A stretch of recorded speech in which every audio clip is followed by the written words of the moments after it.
se si mund të nuhasim tradhin gratë tek burrat dhe burrat e gratë. Gratë, mendoj që femra e ka atë instinktin për ta kuptuar. Çfarë ndodh kur dikush tradhton?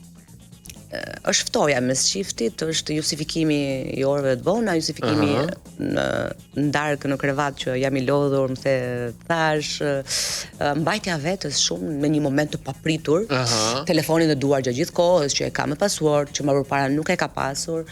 Janë shumë indicie që femra e ndjen që diçka nuk shkon.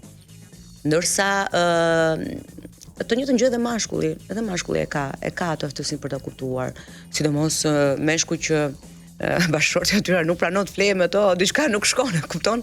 Më vijnë shumë raste kur thonë, po ka 1 muaj, 2 muaj që nuk pranon gruaja të flejë me mua, diçka ka, shkon palestër.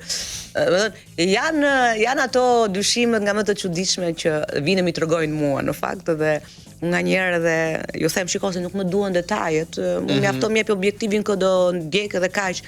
Ato janë ashtë të mbushur nga brenda dhe duan saqë ju dukem edhe si psikologe dhe tregojnë gjithë historinë, edhe gjërat intime mundohen të më tregojnë. Ndërkohë që unë ja them stop se nuk dua të di këtë. Orari më i shpeshtë në cilin ndodh tradhtia sot. Mbasdite, gjatë orarit të punës mbasdite. Pse?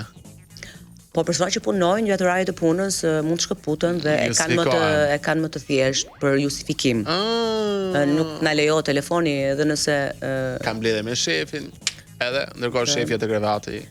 Femrat e kanë, sidomos femrat e sotme e mbajnë veten shumë, shkojnë shumë nëpër palestër, shkojnë shumë nëpër qendra estetike dhe në ato kohë që shkojnë për të bërë këto gjërat e tyre.